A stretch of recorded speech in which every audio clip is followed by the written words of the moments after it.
Cette vidéo vous présente la technique de projection du ProMaspray P300 qui s'organise en 3 étapes. La première étape est la préparation de la machine. La seconde étape est le pré-réglage du ProMaspray P300. Et la troisième étape est la projection du ProMaspray P300. La première étape de la projection consiste à préparer la machine. Vous devez brancher le tuyau d'arrivée d'eau. Vous contrôlez la pression hydraulique grâce au manomètre.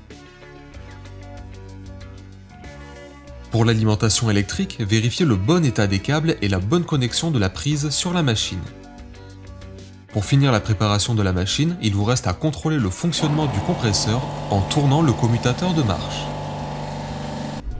Maintenant que la machine est prête, passons à la seconde étape, le pré-réglage du ProMaspray P300.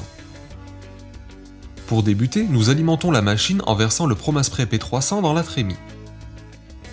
L'arrivée d'eau est ouverte, le compresseur fonctionne et le tuyau de projection est débranché. Vous faites sortir le ProMaspray P300 mélangé à l'eau dans un sac usagé afin de contrôler la consistance du mélange. Le mélange doit rester collé à la main lorsque vous la retournez. Voyons le pistolet à projection. Ce pistolet est constitué d'une vanne qui permet de contrôler l'arrivée et l'arrêt du ProMaspray P300.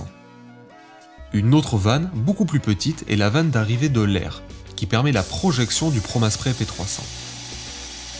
Lorsque la vanne d'air est fermée, le compresseur s'arrête et vous devez fermer la vanne qui arrête le ProMaspray P300.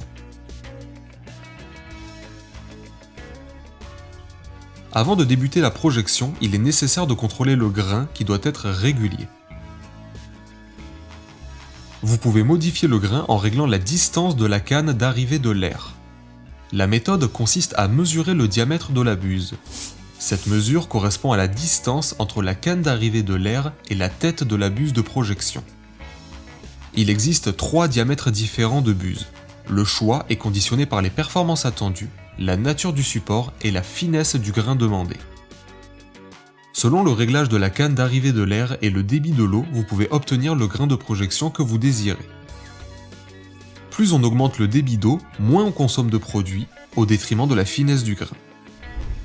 Maintenant, il est temps de passer à la troisième étape, la projection du ProMaspray P300. Débutez la projection dans un seau en attendant que le mélange soit homogène. Le geste doit être régulier et sans à-coups pour obtenir un état de surface sans bosse. L'épaisseur du produit varie de 10 mm en projection simple couche à 60 mm en projection multicouche. Une épaisseur importante nécessite l'utilisation d'une buse de gros diamètre mais altère la finesse du grain. A l'aide d'une pige, vous contrôlez l'épaisseur du ProMaspray P300 qui garantira la protection passive au feu de la paroi. Le produit est relativement facile à appliquer, il n'est pas nocif, ce qui est important, et il se travaille plutôt bien, il s'applique bien avec les machines. C'est un produit de très bonne qualité et qui apporte surtout une très bonne protection au feu.